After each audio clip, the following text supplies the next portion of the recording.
Je voulais simplement, puisque je vois qu'il y a des caméras, dire 2 mots aux Français et aux Françaises. Juste 2 mots. Je n'ai toujours pas ma PS5. Emmanuel, qu'est-ce que tu fous? Je veux ma PS5. Du coup, j'ai téléphoné moi-même au président de Nvidia, car il a une PS5. Salut bande de nazes. Il y a une femme de président qui m'a appelé. Après les présidents, maintenant c'est leur bonne femme. On s'en fout, elle veut une carte et j'ai eu une idée de génie pour lui vendre un truc, voilà. Alors je sais qu'on a les 3060 et 3060 Super. Même moi je n'y comprends plus rien. Mais c'est pas grave, j'ai une idée de folie. Je lui ai vendu une carte PS5. Patron, PS5 c'est la console Sony, non? Ok d'accord, je vois. Arrêtez-moi cette musique de naze. Bon écoutez les gars, on s'en fout que ce soit une PS5 Sony, on va lui vendre une carte qui s'appelle PS5. C'est tout, vous avez bien compris ou je dois me répéter?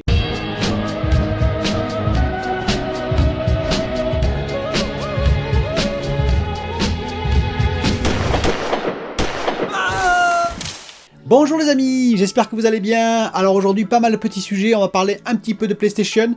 La PS5 un tout petit peu pour dire, je vais dire un mot dessus. On va parler de Xbox, on va parler de Xbox, de Phil Spencer aussi. On va parler de AMD et de Nvidia et on va parler de jeux. Et oui, tout ça.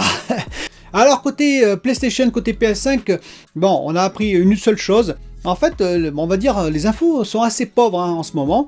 Alors c'est sans doute peut-être une volonté d'ailleurs de Sony. Vous savez que Sony, dans leur stratégie de communication, on l'a vu d'ailleurs l'année qui a passé, hein, l'année 2020, ils aiment bien être assez silencieux, je m'en étais un peu plaint d'ailleurs, rappelez-vous, pour frapper des grands coups, entre guillemets, c'est-à-dire voilà, de sortir une grosse news.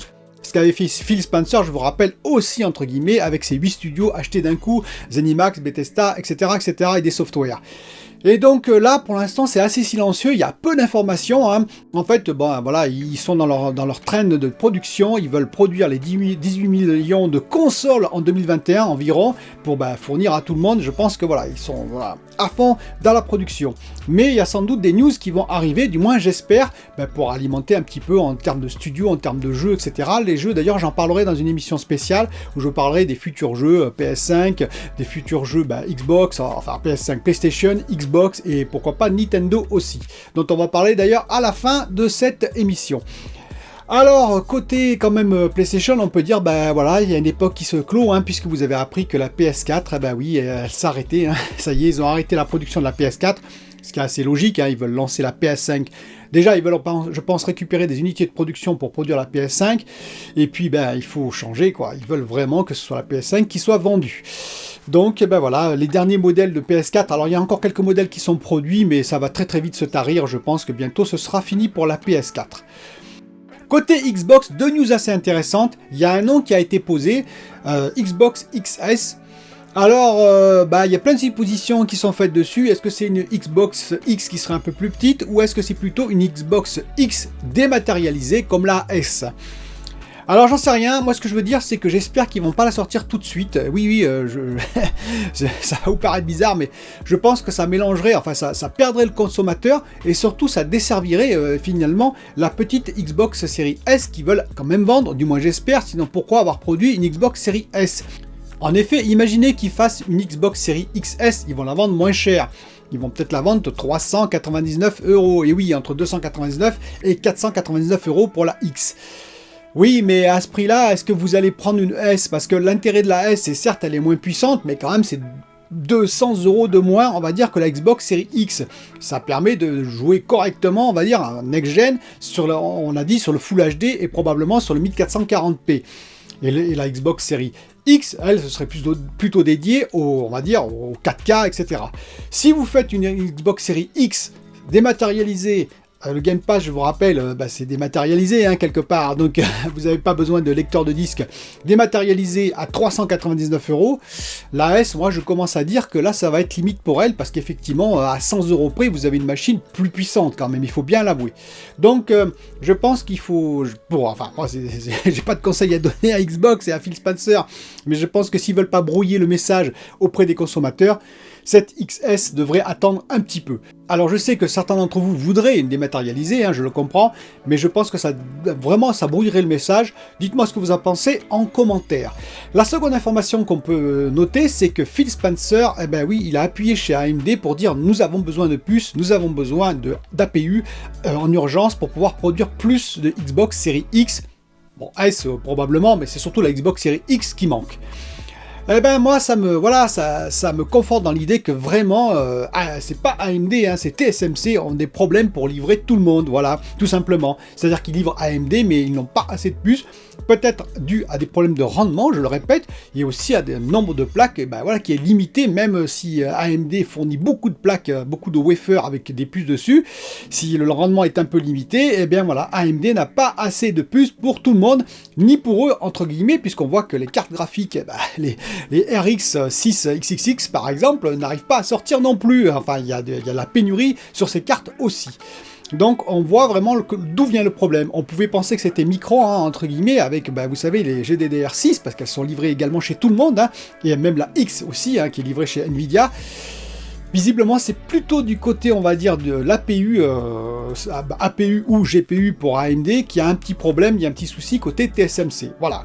Donc ça me conforte dans l'idée, et vous allez comprendre pourquoi avec l'information sur AMD qui va venir par la suite dans cette vidéo.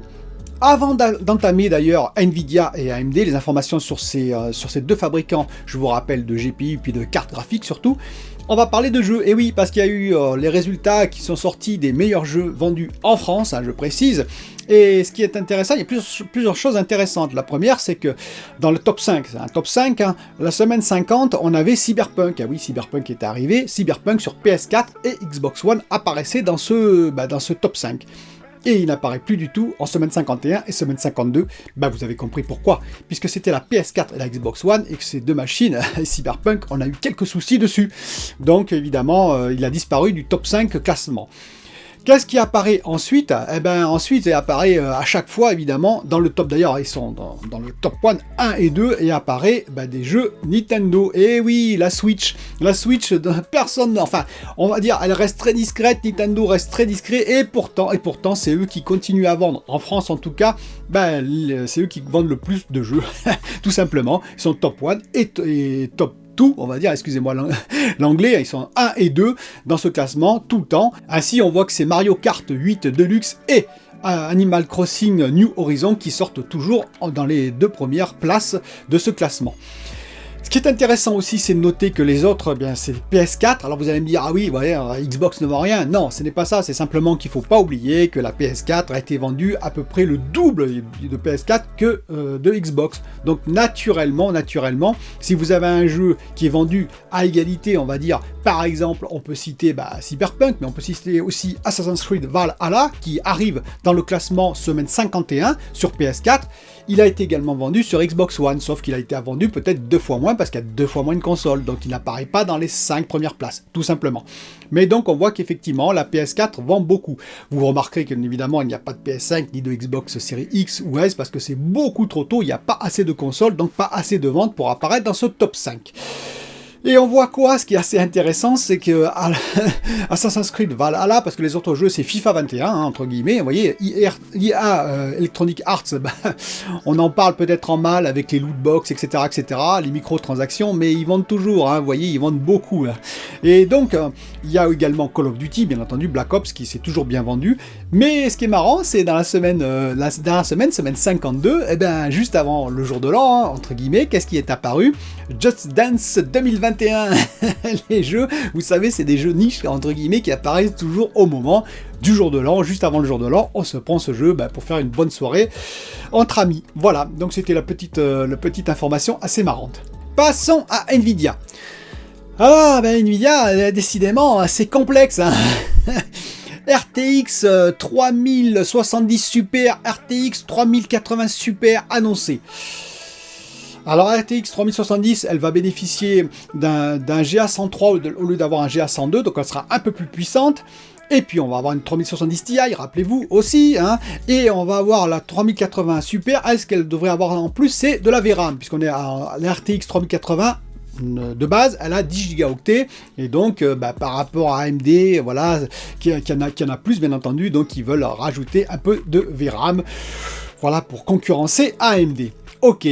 Mais tout ça se complexifie encore parce qu'il y a une nouvelle information qui est arrivée, comme quoi il y aurait une RTX 3060 12 gigaoctets et une 6 gigaoctets, oui, qui serait d'ailleurs un peu moins puissante en termes de CU que la 12 gigaoctets. Mais attention, il y a également une RTX 3060 Ti qui n'aurait que 8 gigaoctets de VRAM. Bon, voilà.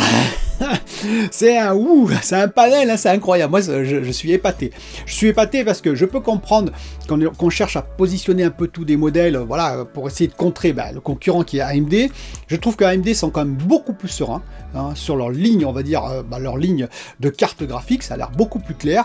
Nvidia, ils en sortent partout, alors qu'ils n'arrivent pas encore à sortir suffisamment de GPU pour leurs cartes traditionnelles. Les premières cartes qu'ils ont annoncées, les RTX 3080, 3070 et voilà, la 3060, est-ce qu'ils ont les 3090, est-ce qu'ils ont tous les GPU pour tout le monde? Non. Et ils sortent plein de modèles comme ça. Je trouve ça, un petit peu, je vous le dis honnêtement, hasardeux. Hein. C'est pas une critique de la puissance des cartes, ça c'est autre chose. C'est plutôt de la politique, on va dire, éditoriale, si je puis m'exprimer ainsi, de Nvidia. C'est un peu le fouillis, c'est un peu le brouillon, quoi, voilà. Donc, entre guillemets, pourquoi aussi ils sortent moins de VRAM sur la 3060 Ti? Parce que la VRAM, ça coûte. Eh oui. Ainsi, pour rappel, en 2019, la GDDR6, ça valait 10 à 11 dollars le gigaoctet. Et oui, s'il y a pénurie, ils n'ont pas tendance à diminuer trop les prix. Hein. C'est un peu comme le sucre, les matières premières, le café, voire l'essence. Hein. Quand il y a pénurie, généralement, les prix, ils montent, voilà. Et donc, on peut imaginer que sur une 3060 qui serait vendue autour de, je crois que c'est 400 dollars, hein, ou la 3060 Ti, excusez-moi, 400 dollars, on n'a pas trop envie d'augmenter le prix parce que sinon on s'approche dangereusement de la 3070. Quelle utilité alors d'acheter une 3060 si on peut avoir une 3070? Ou alors ça veut dire que la 3060 Ti serait plus puissante que la 3070, ce qui brouillerait encore le message, vous imaginez. Donc voilà, je trouve que tout ça mélangé fait que Nvidia devrait un peu clarifier les choses, se calmer et déjà fournir les cartes et tous les GPU et les cartes qu'ils ont sur les modèles déjà existants. Dites-moi ce que vous en pensez également en commentaire. On va finir sur AMD. Vous savez que j'avais parlé de multi-module chip, c'est-à-dire le MMC, hein, donc c'est la technique qui consiste, au lieu de faire un gros GPU par exemple, hein, donc en design et en process chez TSMC en l'occurrence, ça peut être chez Samsung aussi, hein, on divise ça en plusieurs petits modules qu'on interconnecte en quelque sorte, et ce qui permet de faire quoi? D'augmenter fortement le rendement côté TSMC ou Samsung, donc de sortir beaucoup plus de puces par wafer, et donc finalement de fournir plus de puces aux clients. Pourquoi ils veulent faire ça? Parce que vous voyez tout le problème qu'il y a actuellement de faire des grosses puces, que ce soit chez AMD, chez Nvidia, mais également pour la Xbox Series X ou pour la PS5. Donc en divisant ce nombre de puces, en divisant ce nombre de puces pour les assembler ensuite, pour les interconnecter, ça permet de livrer beaucoup plus chez les clients, toutes les machines en l'occurrence. Et donc ils ont un nouveau brevet à AMD qu'ils ont posé où ils feraient du crosslink, c'est-à-dire un crosslink particulier qui leur permettrait, parce que le problème des interconnexions, c'est le tas de latence entre les puces. C'est-à-dire, oui, ok, on a des puces ultra rapides, mais en communication, elles prennent un certain temps, et donc tout ce que vous gagnez d'un côté, vous le perdez de l'autre côté. C'est-à-dire qu'elles répondent moins vite, donc elles sont moins efficaces, donc moins puissantes. Eh bien, visiblement, AMD aurait une solution avec ce brevet, c'est-à-dire qu'il ferait une interconnexion crosslink où le premier GPU serait directement connecté au CPU, comme d'habitude, et les autres GPU communiqueraient avec ce GPU, et chacun aurait leur propre on va dire mémoire cache de dernier niveau, ce qu'on appelle, qui permettrait ensuite d'être d'ailleurs connectées. Elles sont interconnectées ces mémoires cache, mais elles seraient sur chaque GPU. Par exemple, si vous avez 4 GPU, chacune aurait sa mémoire cache, mais tout interconnecté avec le premier GPU de façon à communiquer avec le CPU. Et ça diminuerait énormément apparemment les temps de latence, tout en augmentant bien entendu énormément la puissance du GPU, parce que vous pouvez en faire 4, vous pouvez en faire 8, vous pouvez en faire 16, on peut imaginer ce qu'on veut. Ça permettrait donc de produire des toutes petites puces interconnectés par le Crosslink, donc cette espèce de bus spécialisé, et qui permettrait ensuite, avec le CPU, de communiquer, et donc ça éviterait d'avoir une énorme puce, mais des petites puces divisées, donc un bien meilleur rendement, je répète, chez TSMC, chez les fondeurs et chez Samsung, et donc beaucoup plus de puces livrées au final. On verra. Alors ça ne arrivera pas tout de suite, hein. Apparemment ça arriverait peut-être avec du RDNA 3+, c'est-à-dire qu'ils vont d'abord produire peut-être des puces en RDNA 3, vous savez, avec le gain de performance, la nouvelle architecture AMD, et ensuite, et seulement ensuite, ils vont peut-être essayer de faire, ou en parallèle, de faire ces essais-là pour produire des puces, des GPU beaucoup plus puissants, à moindre coût, entre guillemets, parce qu'aussi, quand vous diminuez la taille, vous avez un meilleur rendement chez TSMC ou chez AMD, eh bien ça veut dire que la puce, les toutes petites puces valent bien moins cher qu'une grosse puce, et même si vous en prenez plusieurs, ça vaudra moins cher qu'une seule puce, donc en termes de coût et en termes de performance, eh bien c'est bien plus efficace. Voilà ce que je pouvais vous dire sur ce nouveau brevet AMD. J'attends vos commentaires nombreux sur cette vidéo, et je vous dis à bientôt pour une autre vidéo.